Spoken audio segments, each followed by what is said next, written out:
This is more powerful than the space shuttle that flew to the moon. Okay, film. I gotta see what you're doing. I see what you're putting down here. Yeah, you guys are gonna want to know about this one, okay?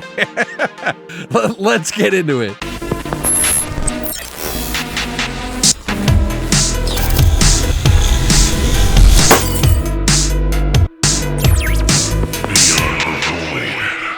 What's up, guys, and welcome back to Beyond the Void. My name is Alex, and today we got another Screamfest premiere that, wow, just caught me off guard and blew me away. It's going to be a spoiler-free review of APPOFENIACS, which is based on the word apophenia, which means basically that you are finding connections to random things that have no meaningful connection, but you're finding them.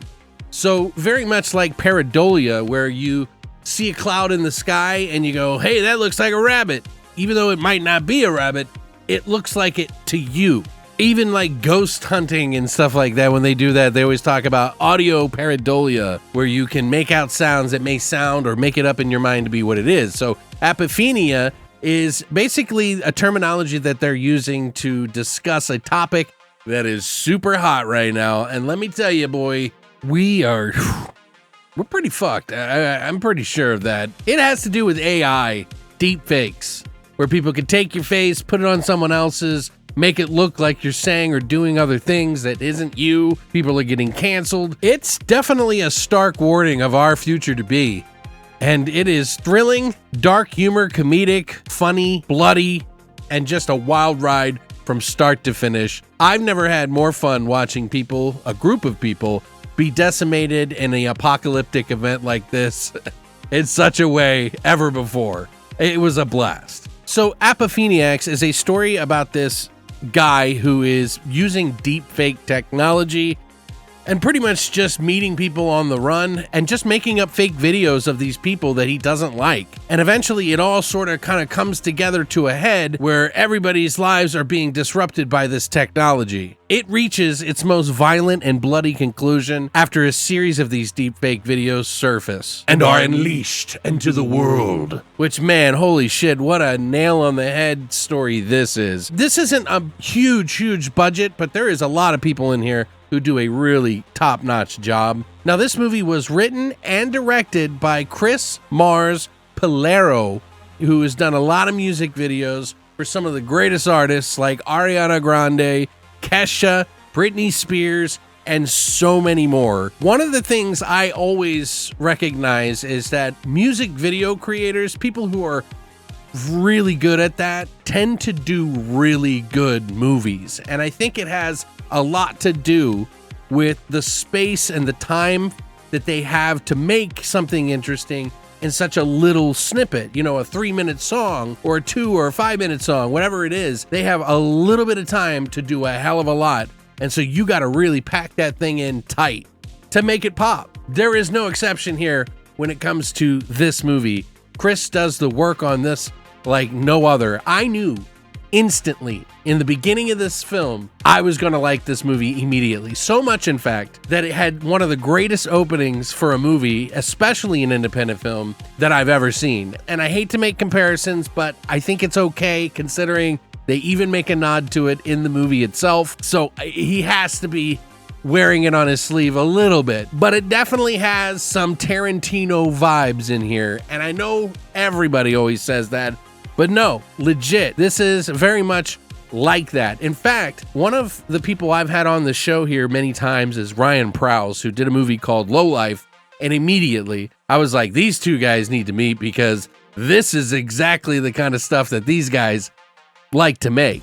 Lowlife was one of those movies that has a very frenetic vibe about it, and style and like darkness and comedic darkness. And so is APPOFENIACS. It's got this frenetic pacing with rich, diverse characters and like just amazing dialogue, so twisty and thrilling. I literally looked up at the screen to see where I was in the middle of the movie as I started it. 47 minutes went by like instantly.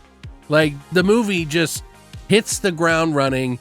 and takes you with it. Really clever ways too. The characters and the dialogue are so good that it really just takes you for that ride. And it's so well edited and paced that there is not a moment in this movie that you are going to be like, this is boring. It changes up the movie quite a bit in this movie. So it is not going to just sit still in one group of characters. There is a lot of characters. They're all worth watching, in my opinion.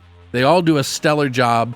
It's all based around this one slime ball who is somehow meeting all these people that are all connected in one big way. And it's all through this technology that he's using, or rather misusing, to get what he wants, because he owes money everywhere and he's using it to piss people off and just be a fucking troll, which is genius because that's kind of the society we live in right now. People don't do it necessarily for money. They just do it for the lols, bro. Very modern, very up-to-date kind of storytelling. This is something that I think you have to see. And unfortunately, I have no information as to when this is coming out. All I know is that if someone didn't pick this up, you're an idiot. And whoever passed it up, you're an idiot too, because genuinely, this movie goes to places that I was clapping and cheering throughout the entire movie. Literally from start to finish, I was like into it like that. It's like this movie was like made for me. And you guys know when I get really excited, like, I know some of you are like, calm down, Alex, calm down. No, this is what I do this for, man. I love digging through piles of like crazy movies to find stuff like this, because this is how you do a movie. And if this guy isn't making big budget films in the next, I don't know, 5 years, I would be surprised. It's wasted potential at this point. But producers, if you're gonna throw money at Chris, let him write it too, or at least let him pick the people to write for him, with him, on the projects that they do, because he does a really good job at the dialogue here. It feels fluid. It feels like the characters really mesh well together. And obviously a lot of that is on the characters and the people who are in the movie. I mean, there is a ton of talent in this movie. Just a ton of faces that you will recognize from so many different other movies. Sean Gunn, Jermaine Fowler. I mean, they do stellar roles in this. Michael Abbott Jr., what a fucking insane role he does. Aaron Holiday, holy crap, that guy, I recognize him. But man, he was really good in this movie. Just sells it. Everybody sells the roles in here. Even people I didn't even see before but kind of recognize. Like there's one of Simran Jahani, Will Brandt. Like all these people were just really good, and I really enjoyed watching them. And I'm trying to calm down a little bit because I know I'm getting really worked up. It's gone by so quick because I'm just so into it. I genuinely want to give this movie like a 9.5 out of 10, maybe even higher.